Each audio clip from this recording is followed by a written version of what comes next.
My name is Jessica Miller. I'm 25 years old. If you had met me just a week ago, you would have seen a woman who believed she had it all figured out. A steady career in software design, a cozy apartment I worked hard to afford, and a boyfriend I thought I would one day marry.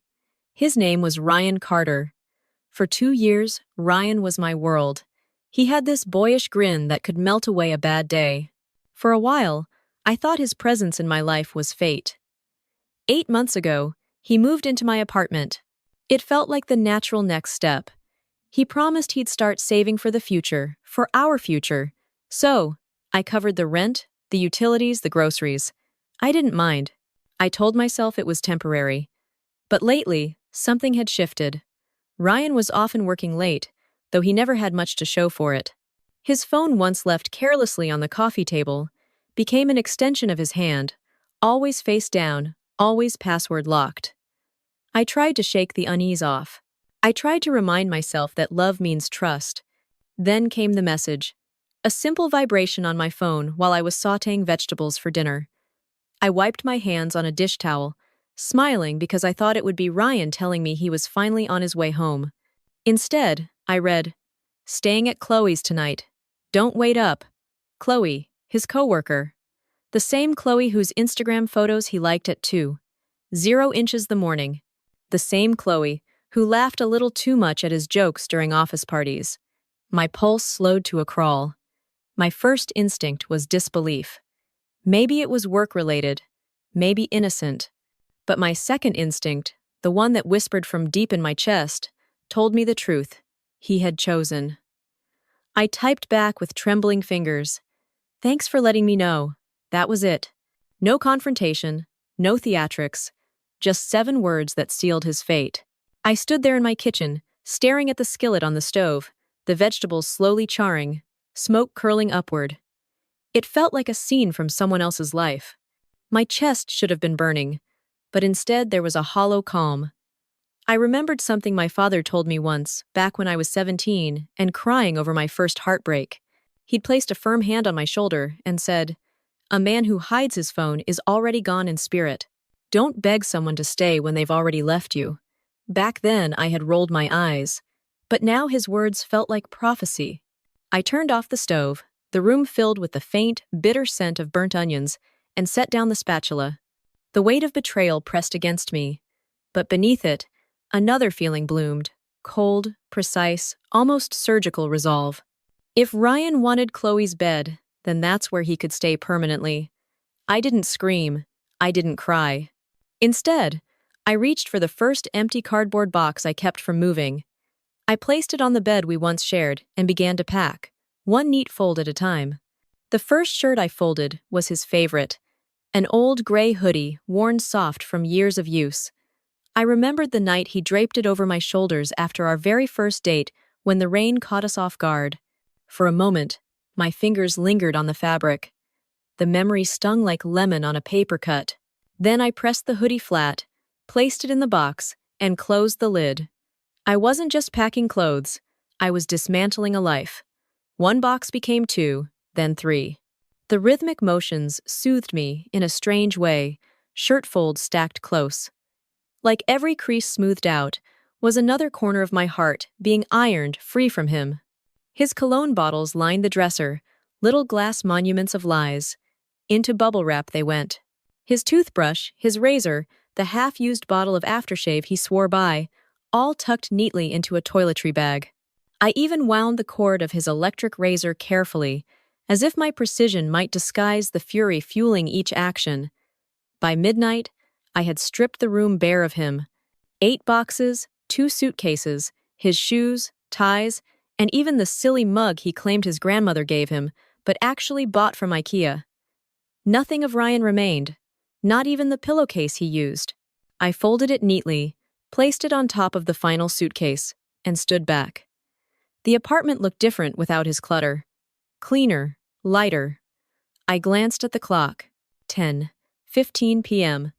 The decision formed in my mind like a lightning strike. I wasn't going to let these boxes collect dust. They belonged where Ryan chose to be. I loaded the car, trip after trip down the stairs, muscles aching, breath quickening. Each thud of the trunk closing felt like punctuation at the end of a sentence. This is over. By 10:45, the car was full. By 11 p.m., I was driving across town with headlights slicing through the night. Chloe's apartment complex loomed ahead. Modern brick walls, manicured hedges, the kind of place where people pretended they had it together. I remembered the building well. Ryan had once asked me to drop him off there for a team meeting. As fate would have it, someone was leaving just as I pulled up. The door swung open. I slipped inside, hauling the first suitcase up to the third floor. Music thumped faintly from behind one of the doors. Laughter. A woman's laugh, higher than mine. I didn't linger. Instead, I stacked every box, suitcase, and bag neatly against the doorframe. 8 boxes, 2 suitcases, a shrine of betrayal. On the very top, I placed a single folded note. Ryan's belongings. He's yours now, it said. I snapped a photo on my phone, not for spite, but for proof. Proof for myself that I had really done it. As I walked away, my heart didn't race. It slowed, calmer with each step. By the time I slid into the driver's seat, the silence inside me was almost frightening. At 11:30, I was home again. By midnight, a locksmith was changing the locks. $180. Worth every penny. I updated the door code, deleted Ryan from my Netflix, Spotify, gym membership, canceled the emergency credit card he used to swipe daily at Starbucks. When all was done, I poured myself a glass of red wine, sat on the sofa, and pressed play on a movie. At 11:47 p.m., the first call came. Ryan. At 11:49, the second. By midnight, texts began pouring in. I placed the phone face down, let it buzz itself into exhaustion. Across the room, the boxes he once called home were now neatly stacked outside someone else's door. And for the first time in weeks, I felt free. By 12:30 a.m., the buzzing hadn't stopped. My phone lit up like a fire alarm, calls, texts, voicemails stacking one over another. Jess, what is this? Where are my things? This isn't funny. Answer me. I didn't. At 1, the doorbell rang. Then fists hammered against the door, rattling the frame. Ryan's voice echoed through the hallway, angry and desperate. Jess, open the damn door! You're being insane. I leaned against the wall, arms folded, listening. My neighbors stirred. Lights flicked on. A petty part of me considered letting him shout until the whole building learned what kind of man he really was. Instead, I texted him once. You chose to stay at Chloe's. I simply helped you move. At 3 a.m., a different number appeared on my screen. Against my better judgment, I answered. Jess, it's me. Ryan's voice cracked. You have to listen. Nothing happened. I swear. Nothing happened? I asked softly. Then why Chloe's couch? Why her apartment, and not your own? It was one night. For work? He stammered. For work, I echoed, a bitter laugh escaping. Hotels exist for work, Ryan. Don't insult me. There was a pause, then his tone shifted, pleading. Where am I supposed to go now? I closed my eyes, the wine from earlier still warm in my veins. Where you stayed last night seems like the obvious answer. The silence that followed was heavier than shouting. I ended the call before he could speak again. By morning, my landlord called. Jess, just confirming you changed the locks last night. Yes, he chuckled. Figured. Your boyfriend showed up at my office, claiming it was all a mistake, demanding a spare key. Ex-boyfriend, I corrected. He swore he was on the lease. He's not. Never has been. Good to know, the landlord said, amusement in his tone. Don't worry, I'll handle it. But Ryan wasn't finished. By 9 a.m., the flying monkeys descended. His mother, Linda Harris, the queen bee of misplaced loyalty. My phone rang, her name flashing. Against my instincts, I answered. How dare you throw my son out onto the street? She snapped. Linda, your son texted me that he was staying at another woman's house. I helped him make it permanent. He made one mistake, she hissed. No, he made a choice. I respected it. You're legally obligated to give him 30 days. Wrong. He never paid rent, never signed the lease. He was a guest. Guests don't get 30 days. You're heartless. No, Linda. I'm finally done being his safety net. She hung up on me, but not before I caught the wavering edge in her voice, as if deep down she knew exactly who her son was. When I set my phone down, I noticed something unexpected. My hands weren't shaking. For the first time in months, I felt steady. Of course, I knew Ryan wouldn't let go easily. Men like him never did. And as the sun rose higher, I sensed it in my gut. This was only the beginning. By noon, my phone was vibrating again, this time from an unknown number. I let it ring out, but curiosity got the better of me when it came back a second time. Jess? The voice was sharp, male, angry. This is Chloe's boyfriend, Daniel Wilson. You mind explaining why a mountain of Ryan's crap is stacked outside her door? I almost laughed. Why don't you ask Chloe, or Ryan? They've been doing plenty behind your back. That's not he started, but I cut him off. Check Ryan's messages. His iPad was still signed into my Wi-Fi. I saw enough screenshots to last me a lifetime. Silence. Then a muttered curse before he hung up. It was only a matter of time before Ryan himself called again. This time, his tone wasn't pleading. It was twisted into something smug, rehearsed. Jess, it wasn't what you think, he began. It was a test. A test? My laugh was sharp, humorless. If you really loved me, you'd fight for me. You'd be jealous. That's what women do when they care. You failed, Jess. You didn't fight. The audacity almost stunned me into silence. Almost. You wanted a dog, Ryan. I'm not one. I don't chase. I replace.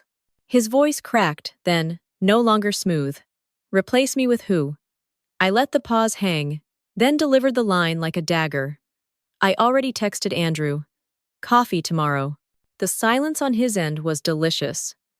Andrew, the one man Ryan always accused me of liking too much. The man he called a threat just for existing in my orbit. Truthfully, Andrew and I had never been more than friends. But Ryan didn't need to know that. You wouldn't, he whispered. Watch me, I replied. That's when the campaign began. By evening, my phone lit up with alerts. Ryan had plastered Facebook with a post. My ex is unstable. She threw me out on the street. She's abusive. Don't believe her lies. Classic deflection. But I was prepared. With one screenshot, his text about Chloe, his late-night emojis, his whispered promises. I sank his narrative before it even had legs. His own friends messaged me privately, some apologizing, some saying they were done with him. Even Mia, my friend, who had once defended him, wrote, I'm so sorry, Jess. He's toxic. Stay strong. By nightfall, Ryan's post was gone, deleted. But the damage was done not to me, but to him. And still, he couldn't stop. At 2 a.m., another message came from him. This one almost pitiful. I was setting up a future for us. Chloe meant nothing. You'll regret leaving me. I stared at the words, my jaw tightening. The lies were endless. But deep in my gut, I knew the truth. Ryan wasn't just flailing. He was plotting his next move. And men like Ryan didn't go quietly. The morning after his smear campaign fizzled, I thought I'd finally get some quiet. I was wrong. At 9:15 a.m., my phone buzzed with a fraud alert. Someone had tried using the emergency credit card I'd canceled weeks ago. Declined. 10 minutes later, another alert. A credit application filed in my name. Ryan. My pulse didn't spike. My hands didn't shake. Instead, a chilling steadiness washed over me. I called the bank, confirmed the attempt, and then dialed the non-emergency police line. Attempted identity theft is a felony, Miss Miller, the detective told me after I filed the report. Would you like to press charges? I'll think about it, I said, though inside I already knew the answer. By noon, the consequences multiplied. My LinkedIn pinged. Ryan's boss had viewed my profile. A message followed shortly after. Hi, Jessica. Odd question. Has everything been okay with Ryan? He listed you as his emergency contact. Also noticed a salary advance request with your name mentioned. I didn't sugarcoat it. We broke up 2 days ago. He stayed overnight with his coworker, Chloe. They've both been calling in sick. There was a pause then. Interesting coincidence. We have a strict fraternization policy. Thank you. By 3 p.m., Ryan called from an unknown number, his voice ragged with fury. You got me fired. No, I said calmly. You got yourself fired by dating a coworker and lying about it.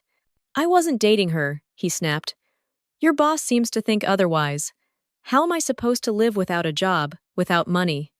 Maybe Chloe can support you, I replied, sweet as poison. Oh, wait, she got fired too. His rage spilled into incoherence before the line went dead. Later that evening, another call, this time from his mother. Her voice was softer now, almost begging. Jess, please. He's learned his lesson. Don't press charges.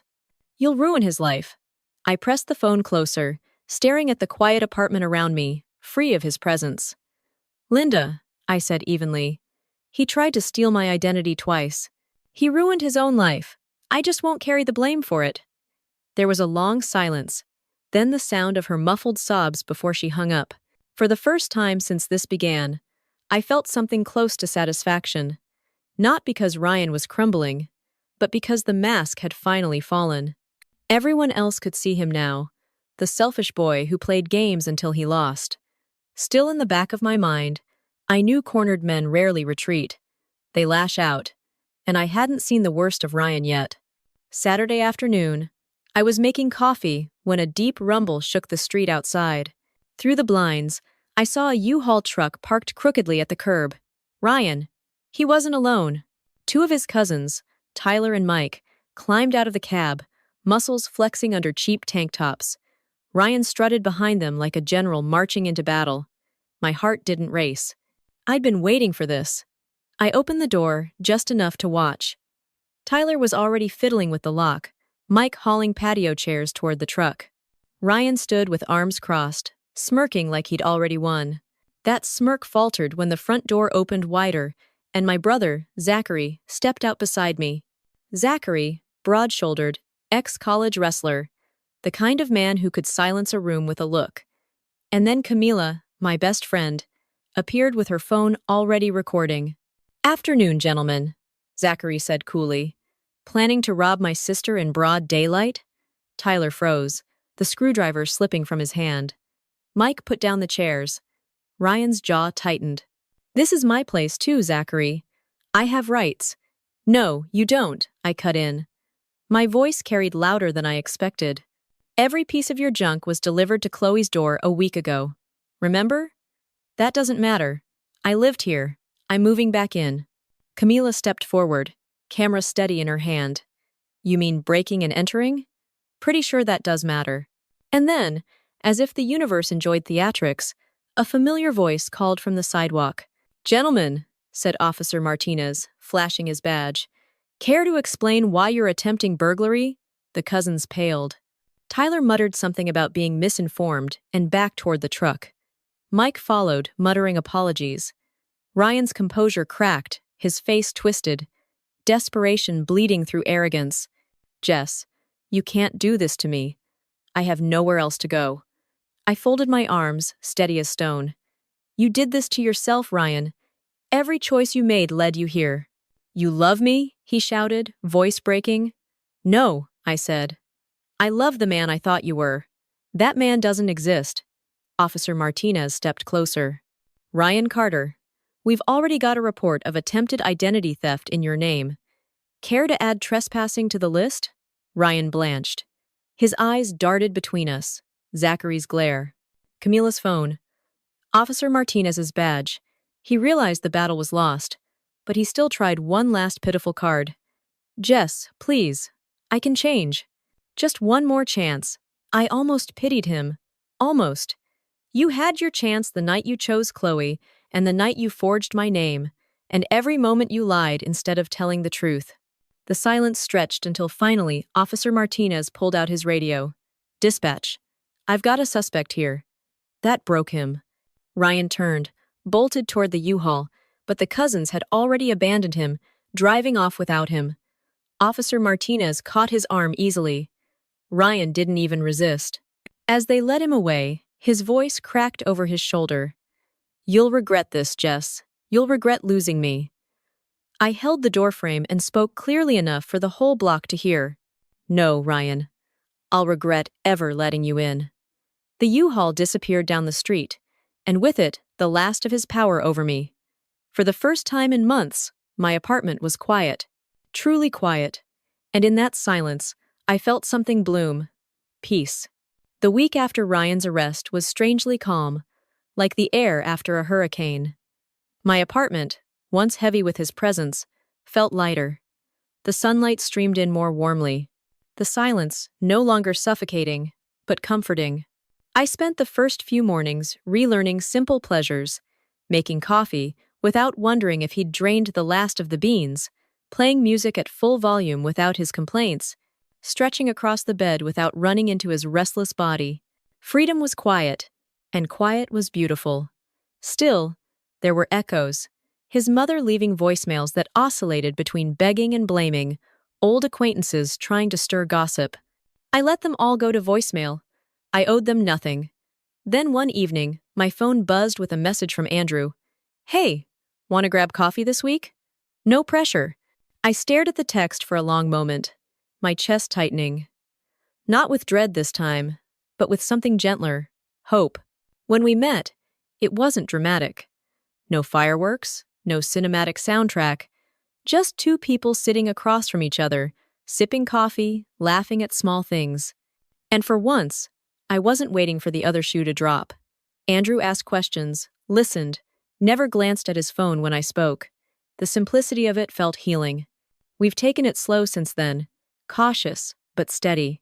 And maybe, just maybe, I'll let myself believe that real partnership exists, not the kind built on smoke and manipulation, but on respect. One night, I walked through my apartment, glass of wine in hand, pausing by the door where Ryan once pounded his fists, screaming for entry. The wood was smooth again, repainted. The ghosts were gone. I thought of my father's words. When someone shows you who they are, believe them. Ryan showed me, and I believed him finally. So, when he texted me his last words before the arrest, "You'll never find anyone like me," I smiled because he was right. I never will, and thank God for that.